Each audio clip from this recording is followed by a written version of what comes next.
Saudara, beberapa waktu lalu Presiden Prabowo menelepon Menko Pemberdayaan Masyarakat Muhaimin Iskandar. Dalam teleponnya, Presiden Prabowo berpesan agar Kabinet Merah Putih merapatkan barisan. Instruksi Presiden ini terjadi setelah adanya isu matahari kembar saat kedatangan para Menteri Prabowo sowan ke rumah Jokowi. Apakah makna rapatkan barisan ini? Benarkah ada kaitannya dengan isu matahari kembar? Kita akan membahasnya bersama dengan sejumlah narasumber yang bergabung melalui sambungan daring. Di antaranya ada yang sudah bergabung, politisi senior PD Perjuangan Andreas Hugo Pereira dan juga pakar komunikasi politik Unpad Kunto Adiwibowo. Selamat pagi Bapak-Bapak. Selamat pagi. Dan saudara, selamat pagi Mas Kuto. Ya, selamat pagi Bapak-Bapak. Dan saudara, kami juga mengundang Wakil Ketua Umum Partai Golkar Ahmad Doli Kurnia yang akan segera bergabung menyusul nanti. Saya pertama ke Mas Kunto terlebih dahulu. Mas Kunto, Pak Prabowo bilang nih, segera rapatkan barisan. Kalau misalnya kita dari berbaris gitu ya, kita bilang kalau misalnya disuruh rapat berarti kan ada barisan yang mencar-mencar, ada yang renggang seperti itu. Walaupun dibilang sama pemerintah itu tidak ada yang renggang, mereka semua solid. Seperti apa Mas Kunto melihatnya? Ya, kalau secara kronologis susah untuk tidak menghubungkan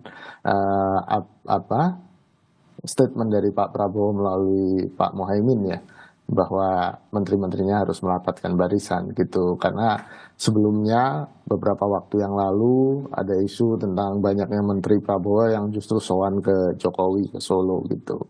Nah, ini memang dengan mudah kita mengasosiasikan itu memang sebenarnya. Tapi kalau kita baca kan selain itu mungkin itu juga jadi masalah. Tapi menurut saya setelah Pak Jokowi bilang nggak ada matahari kembar kok, mataharinya cuma satu ya Pak Prabowo.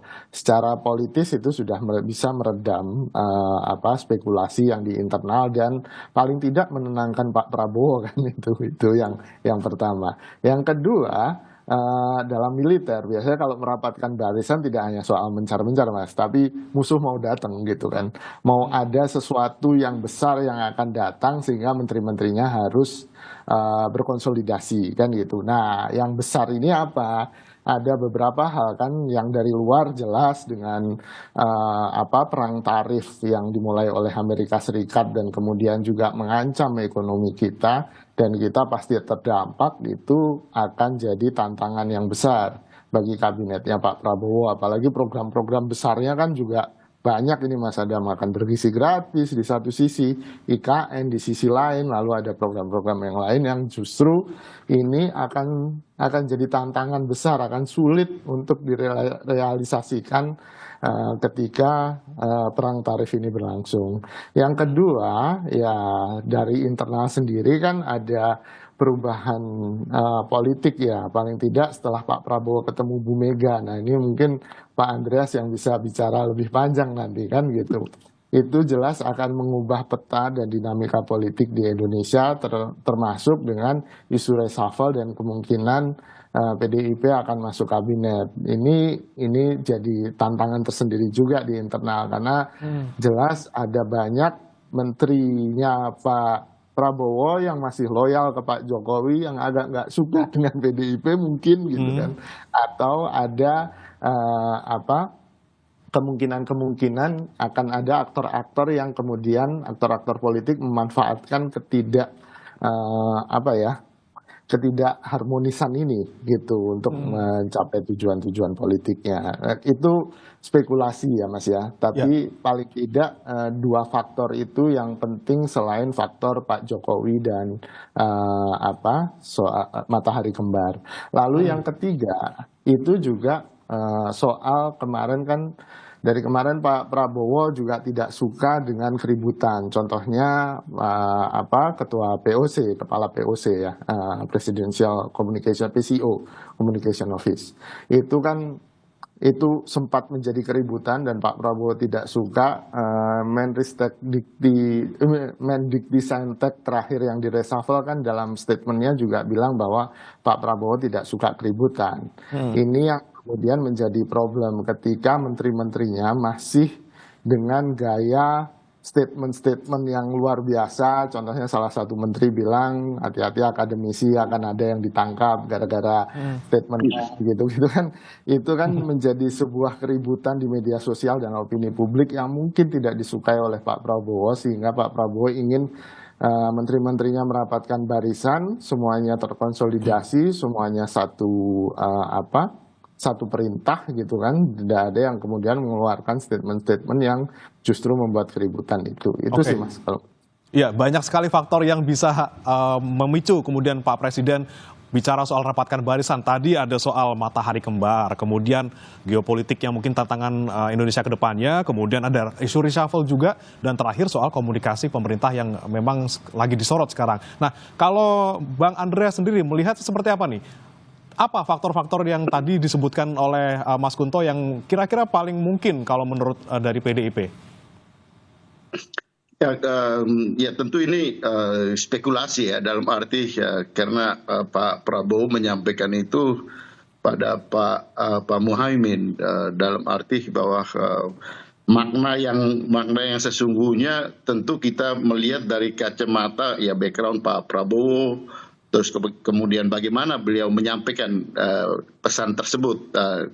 Dalam hal ini saya sependapat ya, artinya kalau kita lihat background Pak Prabowo sebagai seorang militer, bahwa merapatkan barisan itu bisa berarti karena ketika latihan ini barisan ini tidak ada di dalam posisi yang kurang lebih posisi yang sama dalam dalam kode etik baris berbaris gitu, dalam arti ada yang mungkin mencong ke kanan, ada yang mencong ke kiri, tidak sesuai dengan aturan gitu, tidak taat asas baris berbaris gitu.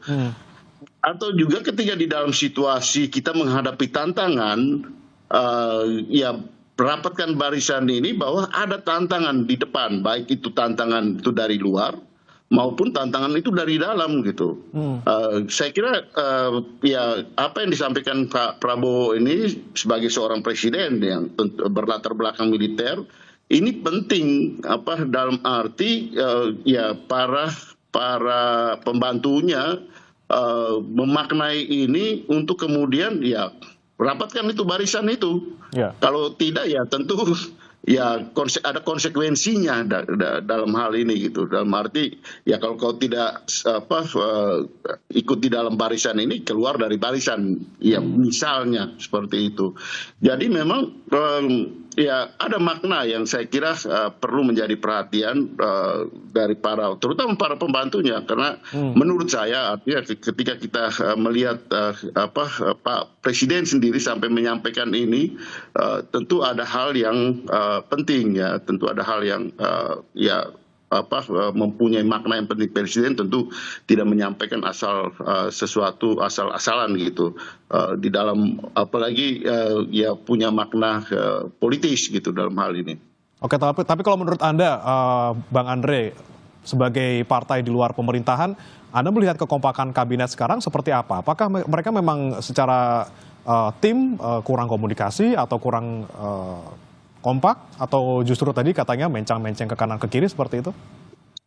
Saya kira itu yang paling tahu adalah ya Presiden tentu dengan posisinya sebagai pemimpin, kemudian bagaimana teman-teman di dalam kabinet kita ini kan dalam hal ini ya, artinya ya tidak jauh beda dengan Mas Kunto juga gitu, dalam arti kita melihat dari luar kan bagaimana situasi itu terjadi di dalam gitu. Tetapi kan apa yang terjadi di dalam itu punya impact keluar gitu ya. Contoh aja gitu kan, ketika ada menteri-menteri yang sowan ke tempat yang lain, kemudian dengan bahasa-bahasa yang kemudian bisa menimbulkan interpretasi-interpretasi yang berbeda, interpretasi yang ya kalau dibilang interpretasi keluar dari barisan kalau model interpretasi, kalau bahasa-bahasa seperti itu, yang kemudian juga ya sebagai sebagai orang yang berada di luar kabinet pemerintahan ini tentu ya dan juga masyarakat bisa menilai itu gitu. Ya. Oleh karena itu saya kira ya dalam hal ini kita mendukung penuh bahwa pemerintahan berjalan dengan baik, dengan kompak sehingga bisa menjalankan semua tantangan, menjalankan semua misi ini gitu. Dan apa pesan dari presiden itu seharusnya dilakukan, dilaksanakan apapun maknanya gitu. Seharusnya bisa dilaksanakan oleh para pembantunya dengan baik, dengan tepat, dan ya jangan mencong-mencong kiri dan mencong kanan gitu. Sehingga kita menghadapi semua tantangan ini dan bisa mengatasinya. Baik, soal mencong kanan, mencong kiri ini sepertinya memang dari kemarin kita bahas terus. Tapi memang terkait dengan hal ini, kita tentunya akan tanyakan langsung kepada Wakil Ketua Umum Golkar ya, Ahmad Doli Kurnia. Selamat pagi Bang Doli, selamat bergabung di Sapa Indonesia Pagi. Bang Doli, ini kan kita masih berbicara terkait dengan pernyataan dari Pak Presiden terkait dengan merapatkan barisan. Tadi disampaikan oleh Mas Kunto dan juga Bang Andreas, memang ada beberapa faktor spekulasi yang menyebabkan Pak Prabowo mengeluarkan pernyataan seperti itu. Nah, kalau dari Golkar sendiri, Bang Doli, seperti apa? Apakah memang betul ada yang renggang, ada yang mencong kanan, mencong kiri, atau seperti apa? Ya, pertama saya kira kalau kita lihat situasi jalannya pemerintahan hari ini ya, apalagi bicara tentang soliditas, saya kira tidak ada masalah ya. Kita lihat di kabinet semuanya berjalan dengan baik sesuai dengan arahan dan instruksi Pak Prabowo sebagai presiden. Kemudian kita lihat di DPR juga semua partai-partai politik sedang sibuk konsentrasi untuk memberikan dukungan yang penuh semua jalannya pemerintahan ini. Ya.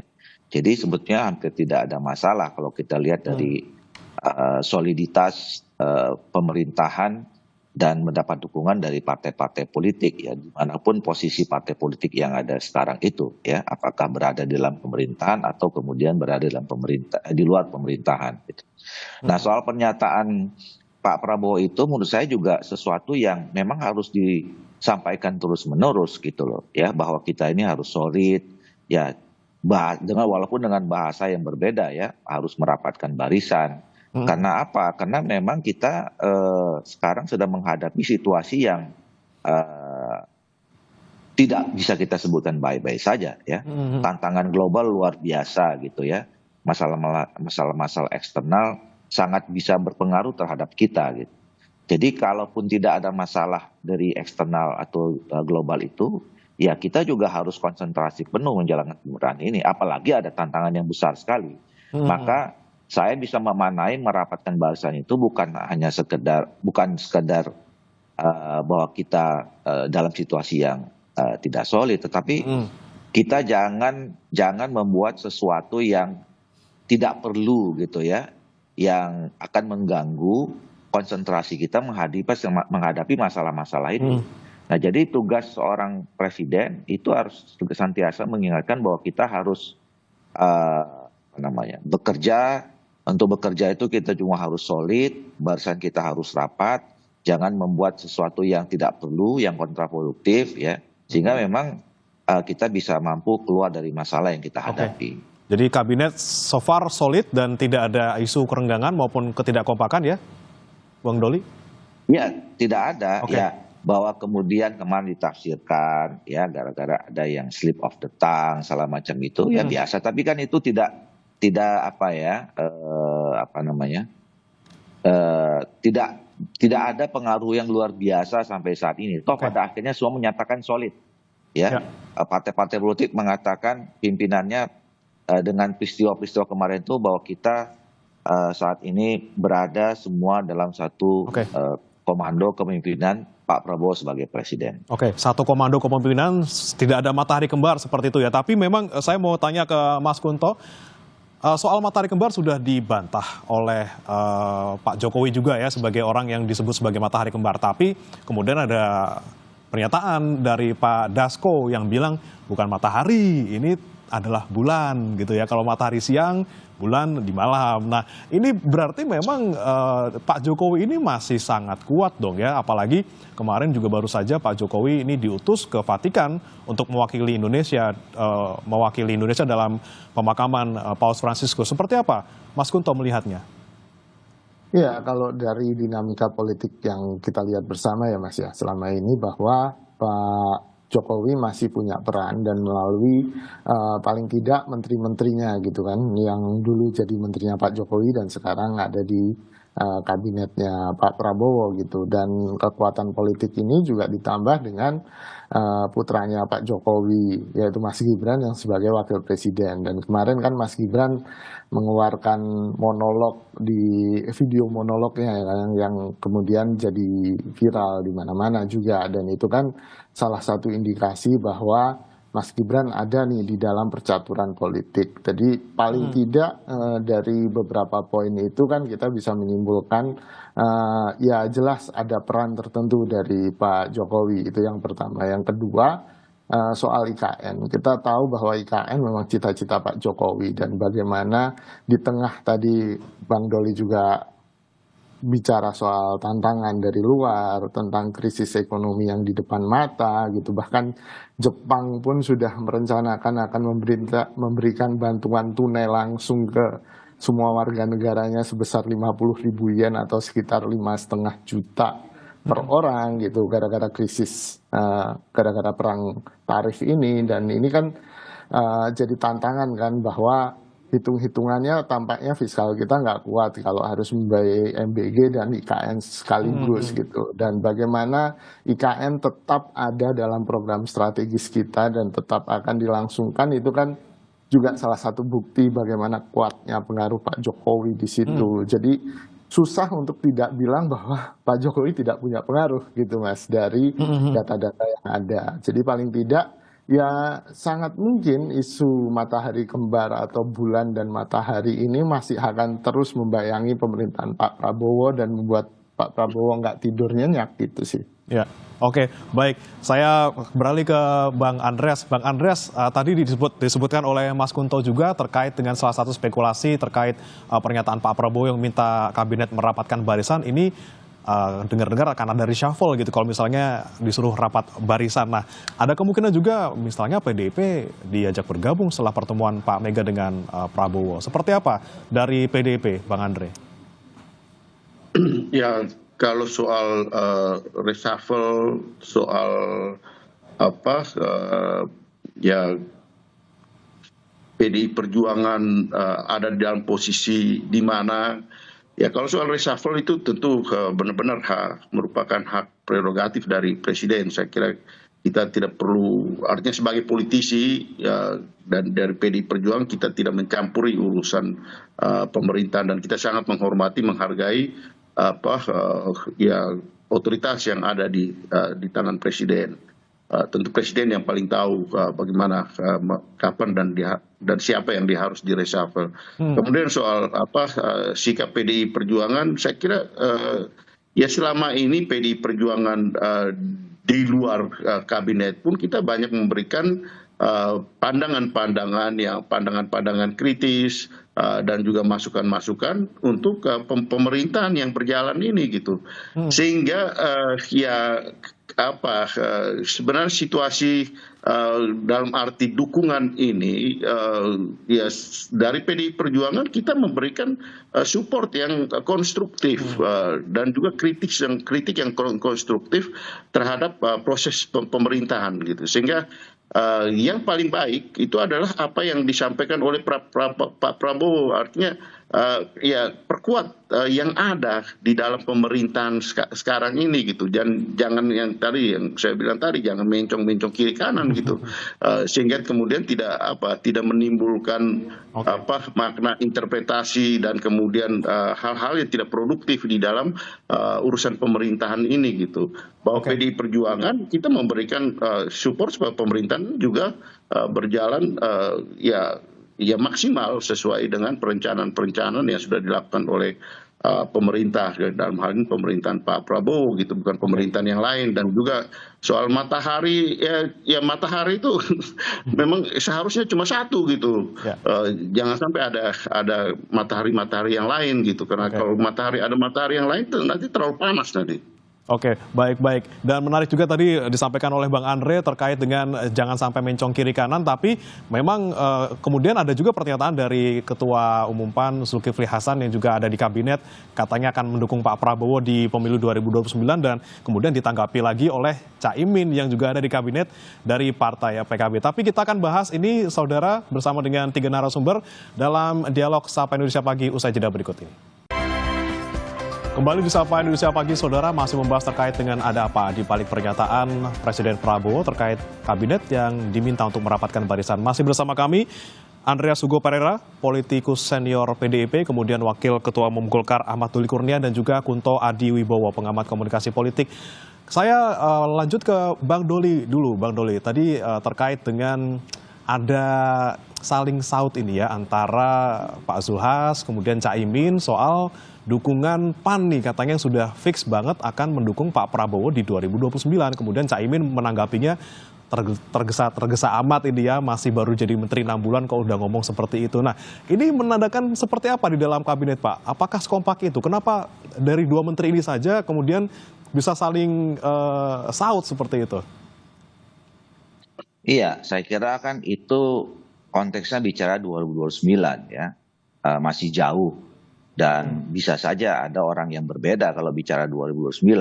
Jangankan 2029, bicara besok aja orang belum tentu ada yang sama kan, kira-kira begitu. Dan itu kan terkait dengan soal kebijakan partai politik masing-masing ya. Jadi kalau misalnya PAN sudah hari ini mengatakan akan mencalonkan Pak Prabowo lagi sebagai calon presiden, ya itu hak internal ya, masalah internal dari PAN sendiri. Nah sama juga kalau misalnya PKB, apakah kemudian bisa ditafsirkan itu menolak atau berbeda pandangannya, belum tentu juga, ya kan? Kan bisa juga ditafsirkan apa yang disampaikan Pak Muhaimin itu, ya betul. Kalau secara ekstrim bisa mengatakan bisa jadi pilihannya akan berbeda.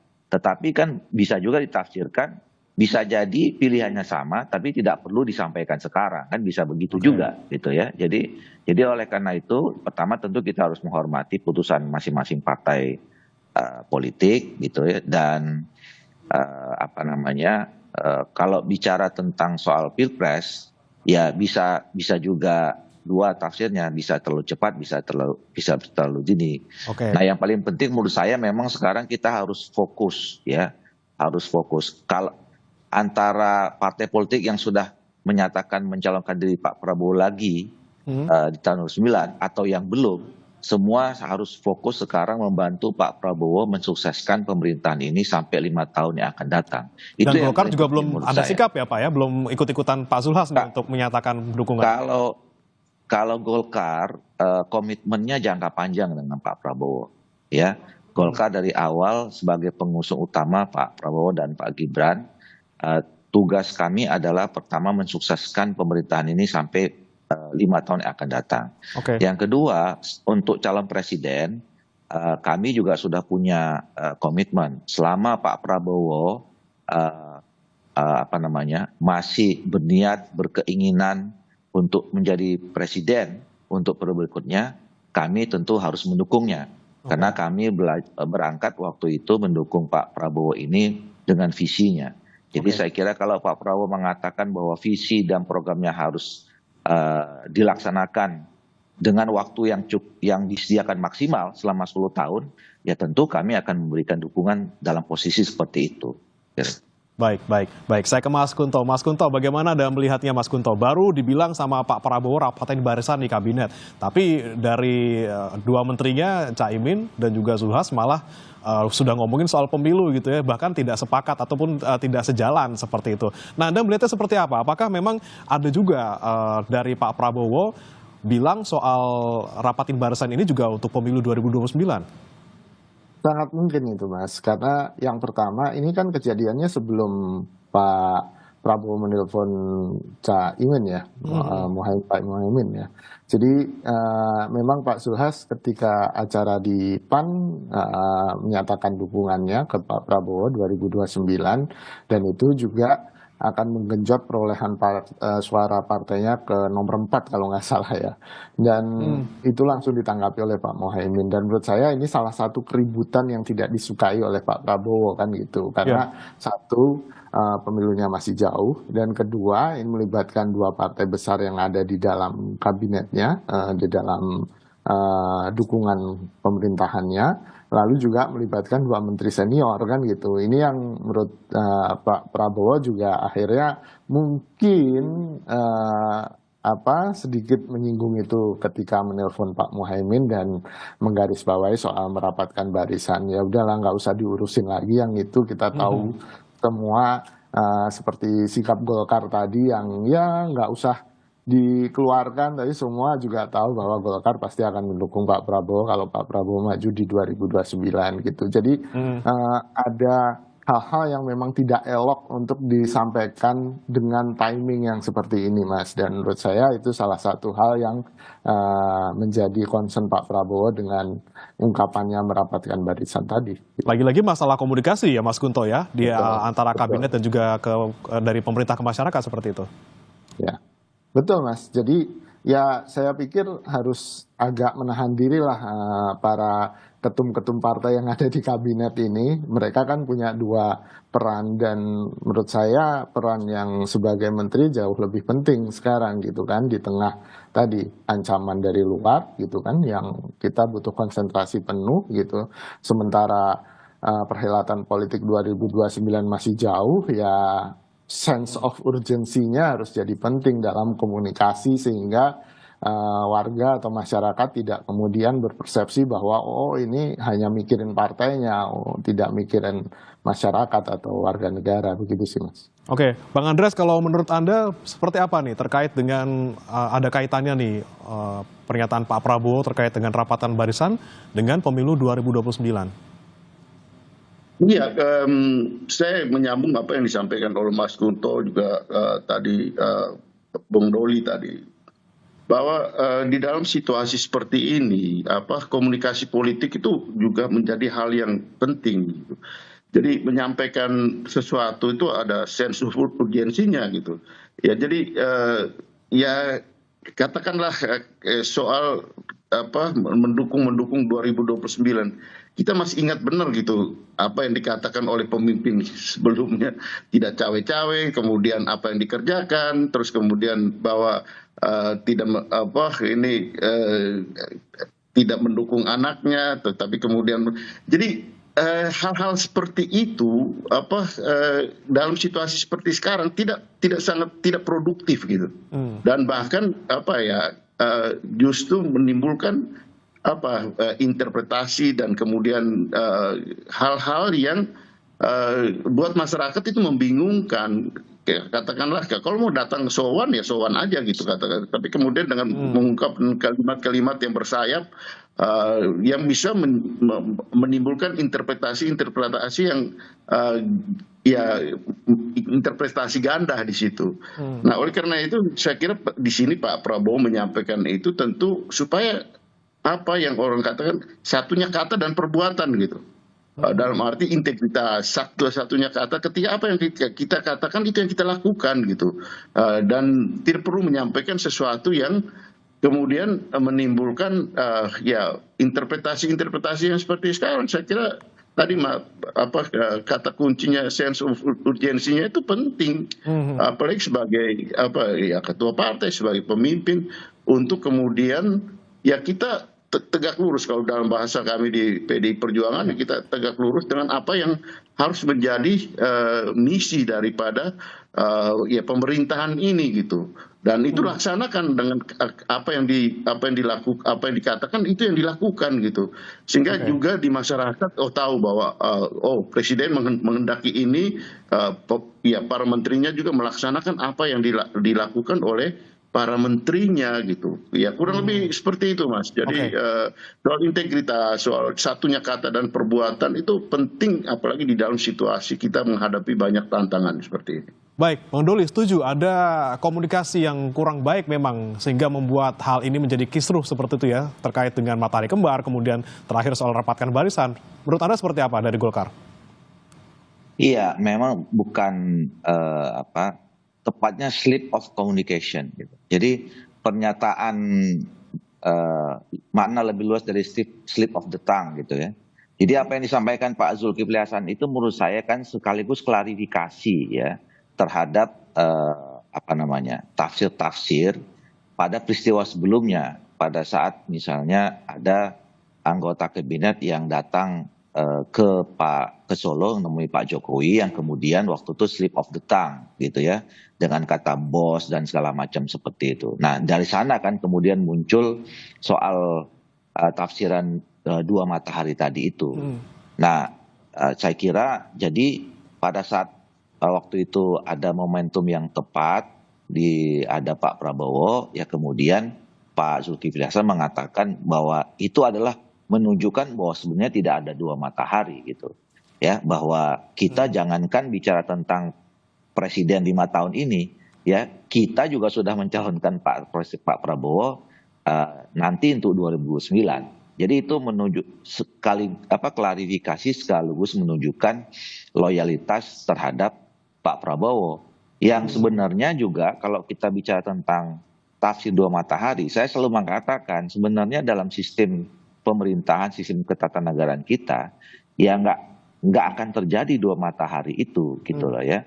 Bahwa kemudian masing-masing tokoh, masing-masing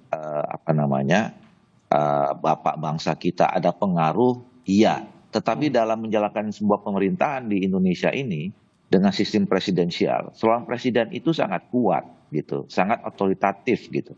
Jadi ya tinggal presidennya yang tergantung presidennya sejauh mana dia bisa menggunakan otoritasnya itu ya. Ya kalau diberi peluang mendengarkan siapa saja, mendengarkan pendapat masukan siapa saja bisa, tapi kan final decision-nya tetap di presiden.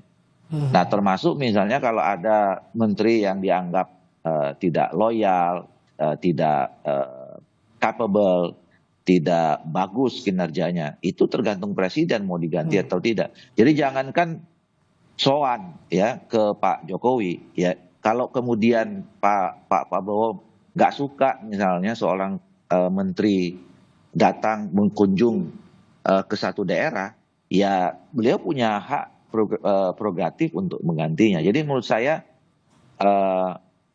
isu dua matahari menurut saya no isu. Karena Pak Prabowo tahu bahwa presidennya sekarang adalah Pak Prabowo. Pak Jokowi juga tahu presidennya adalah Pak Prabowo. Seluruh menteri-menteri juga tahu presidennya adalah Pak Prabowo. Dan republik ini rakyat kita juga kita tahu bahwa presidennya adalah Pak Prabowo. Jadi semuanya on depend Pak Prabowo. Oke, baik. Saya ke Mas Kunto lagi, Mas Kunto, kita masih bicara soal mungkin penyebab dari beberapa kali kisruh di kabinet kita terkait dengan komunikasi. Tentunya juga jadi pertanyaan juga nih Mas Kunto terkait bagaimana Pak Prabowo menyatakan rapatkan barisan ini itu by phone hanya ke Caimin gitu ya, dan Caiminnya yang menyampaikan kepada publik dan juga ke kabinet seperti itu. Nah ini seperti apa nih kalau Mas Kunto melihatnya, kan seharusnya sudah ada jalur yang resmi ataupun khusus yang memang untuk komunikasi antar pembantu presiden. Iya, ini yang memang jadi misteri. Saya membayangkan bahwa dengan latar belakang militernya Pak Prabowo, maka jalur komunikasi atau bentuk komunikasi publik dari pemerintahan Pak Prabowo ini akan lebih top down, lebih terarah gitu kan, dengan komando yang jelas, dengan struktur yang jelas. Tapi kan dari awal pemerintahan Pak Prabowo itu tidak terjadi gitu kan.